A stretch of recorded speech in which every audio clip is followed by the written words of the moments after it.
If you enjoy my content, leave a like and subscribe. Also, remember to comment down below any suggestions you may have for the next servant or topic that you would like me to cover. Welcome everyone to another episode of Fate Grand Order Servant War Room. This is George again, and I'll be discussing how your favorite servants would handle an actual Holy Grail War. Because you never know, maybe one day you're walking down the street and BAM! 混沌に七血英傑に毒落ちぬ日はなく月もなし毒と我が咲く五郎次郎語らずの陣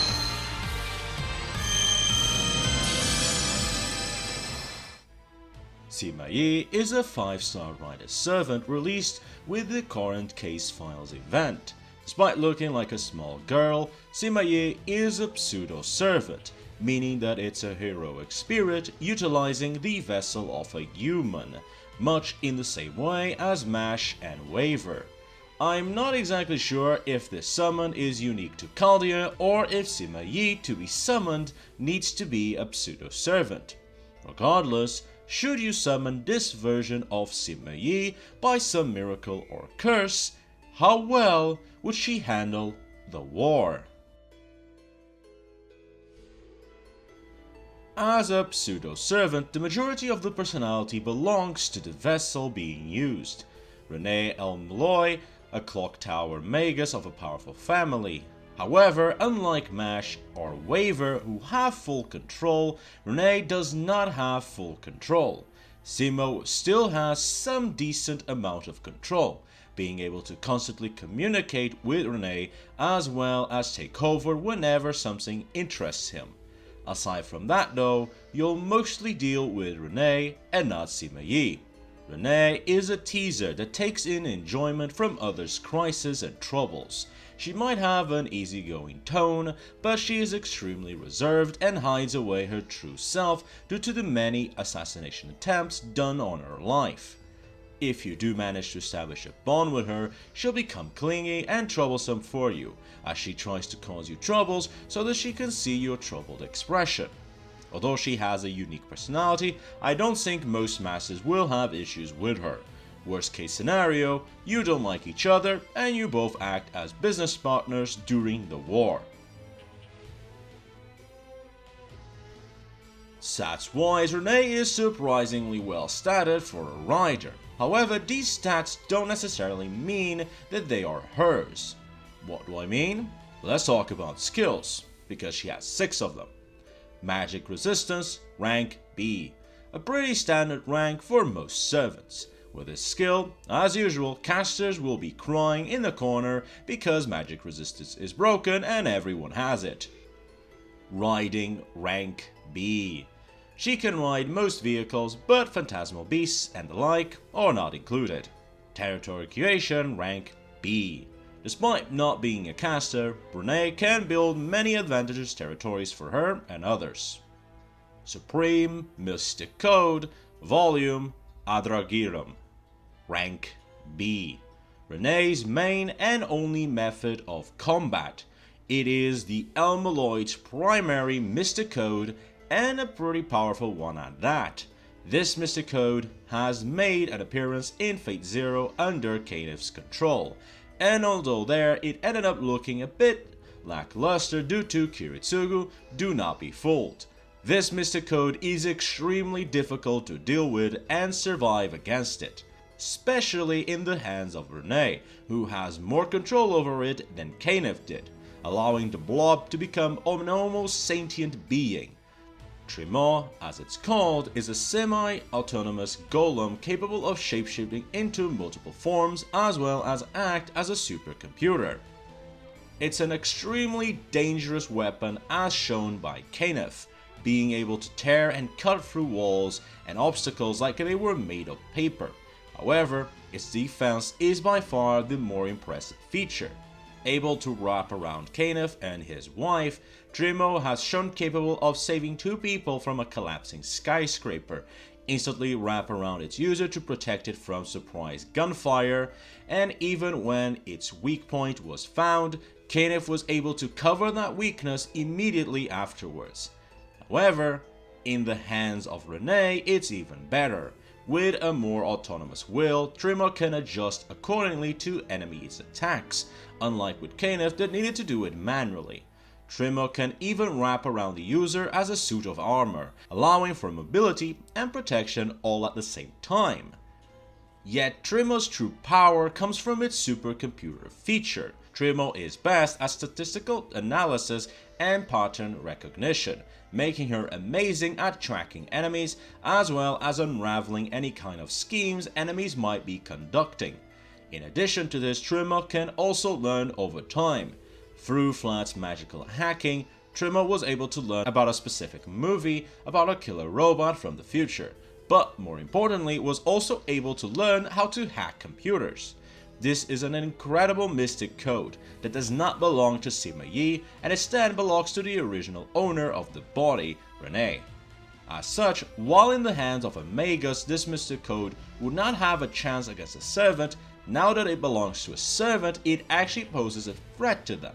Moving on with skills, because yes, that was a skill, Commander of Emperor Shuang, rank A. It's a tactician skill that allows for the maximization of allies' abilities and forces, so it's kind of a more powerful charisma. Tactician's Advice, rank A. This skill is a bit scarier than it sounds. Through analyzing and grasping the situation, Reines can provide good advice to others. The higher the rank, the more accurate the advice is. At rank A, the advice has a 100% accuracy rate, with the exception of unexpected events. Let me get this clear. This skill allows Reines to provide advice that is always right. Now, this advice will come from calculations and analyzing the situation. So, if the situation is bad and there's no way to fix it, then Reines can't really help. But if there's one solution out of 1,000 options, Reines will find it and it will 100% work. The only way to counter this skill is by having high luck or some ability that destroys all sorts of analysis. As for noble phantoms, Sima Yi has one. Unspeakable Formation. It's a unique noble phantom that represents Sima's life. When deployed, this noble phantom will change the battlefield to expose a weakness of the enemy. This noble phantom actually changes the world, such as replacing the ground for a sea against a land-cleaving noble phantom, or reducing the mana of the land against an enemy skilled in magecraft. In other words, this noble phantom, when deployed, will neutralize the enemy's greatest strength while also exposing any weakness they may have. In the situation where it's being used on someone who's already lost to this noble phantom, or against someone Reines has gathered all the available information about, this noble phantom can even create a weak point in the enemy that originally they didn't have. Overall, Reines sounds like a terrifying enemy servant to deal with, but I'm not exactly convinced that she would work that well in a regular Holy Grail War.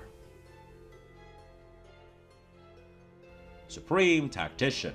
Reines has so many skills and abilities helping her, it's actually insane. Not only does she have her already innate high intelligence, she has command of Emperor Shuang, Tactician's Advice, Unspeakable Formation, and Trima helping her. Reines exceeds at analyzing and grasping the situation, as well as changing it by taking calculated actions.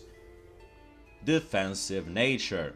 Reines' Trima makes her a defensive servant by nature, as Trima's abilities are better suited for protecting than attacking. Trima can also be used on multiple people, allowing Reines to not only protect herself, but also her master. In addition, Unspeakable Formation can potentially completely counter any devastating noble phantom coming her way. Lackluster Offense. Reines might be good at neutralizing and finding enemy weaknesses, but as far as taking actual advantage of that, she's on the limited side. Trima does have some good potential as a fighter, but doing so will also leave Reines exposed as she herself has no combat capabilities. Wise Magus. Despite her age, Reines is an extremely smart Magus, with a lot of experience in dealing with other Magus from the Clock Tower. This means that Reines can potentially always be one step ahead of all other masters just through her own experience. This, however, means that she also holds some of the more generic weaknesses that mages have, such as overconfidence and arrogance. So remember to keep her in check to prevent enemies with Kiritsugu mentality from taking advantage of her. Now this is interesting because despite all her good points, there is no straightforward path to take. Personally, bunkering down and acting accordingly with what's happening in the war seems to be the best option. My advice would be to follow Reines' lead. With her intelligence and all her skills, she is by far much better at providing you advice than I am. So just doing what Reines tells you should get you far enough. That said, I do think that you should at least give her a bit of a reality check every so often just to make sure her magus arrogance doesn't get the best of her. That said, if you thought this was going to be a simple war, you're mistaken. Reines might be good enough to take out below average servants, but any of the knight classes will, in all likelihood, already be too much for a one-on-one fight, meaning that to win, a lot of scheming will have to be done. Luckily, that's exactly what Reines is best at. This is a hard one to make. She reminds me a bit of Moriarty, in that Sima is a schemer that will attempt to manipulate the battlefield to their advantage. But Moriarty also has his coffin gun that can pulverize enemy servants should he ever need to fight them head on, whereas Sima doesn't have any of that. Tremaw might be a powerful Mr. Code, but it's no legendary hero. It won't be able to match seasoned warriors and heroes from the past. At best, it can keep Reines and you from getting killed. And that's my problem with Sima. If this was a greater Holy Grail War like in Fate Apocrypha, in other words, team versus team, then Sima would be hands down incredible. Her abilities are perfect for supporting, but by herself, she'll be extremely limited in how to deal with enemies. That said, she's still extremely good at scheming, defending and neutralizing enemies. So she's not a weakling by herself, she just lacks the means to effectively kill decent or above servants. As such, I will give her a rank B+. I think that she's good enough to be a decent competitor in a Holy Grail War, and she can get quite far in a war. Unlike other non-combatant servants, I don't actually have a problem seeing Sima getting to the finals of a Holy Grail War. My problem is seeing Sima winning the finals of a Holy Grail War. While during a Holy Grail War, many servants will die not through combat but through backstabs, planning, traps, and the likes. The final battle between the last two servants do tend, by average, to be one-on-one, head-on fights, and that's where I don't see Sima winning. If she can scheme herself into a victory, okay, but if it ends up into a one-on-one head-on fight, then that's where I see Sima losing at the end of the Holy Grail War, and that is my biggest problem. And that was Sima Yi. Interesting servant. I actually thought she would be quite lower, as I didn't think she would be that good. However, I did not actually understand how her abilities function, and she has a lot of strange abilities that, while not, let's say, are powerful like, let's say, Excalibur, they have extremely annoying and very just effective abilities. Tactician's advice is very terrifying, and from what I read in its description, is on par with Ai's Mind True, which is also a very broken ability. In addition, Unspeakable Formation is actually nuts in just being able to neutralize noble phantoms from opponents and exposing their weaknesses. In addition, Tremaw is a pretty good weapon to have around that is very versatile and gives Sima a lot of versatility. So, while I don't think that Sima Yi is extremely, let's say, broken, I can definitely see Sima Yi being a very serious competitor in any Holy Grail War, even in a Holy Grail War filled with high-tier servants. It's just that, at the end of the day, to win, you need to take out the enemies. and if you're one of the last 2 remaining servants, very likely it will end up in a one-on-one head fight. Just look at all the other fates and you kinda see this happening over and over again. Fate Zero, Gilgamesh and Saber are fighting one-on-one. Fate Stay Night, every final it's a one-on-one fight. Fate Apocrypha, one-on-one fight. And that's the problem. While I can see Sima Yi beating enemies through scheme, I cannot see her winning a one-on-one head-on fight with the last remaining servant, who in all likelihood will be one of the more powerful servants of the war. But anyway, if you enjoy my content, leave a like and subscribe. Also, comment down below any suggestions or opinions you may have. And until next time, bye.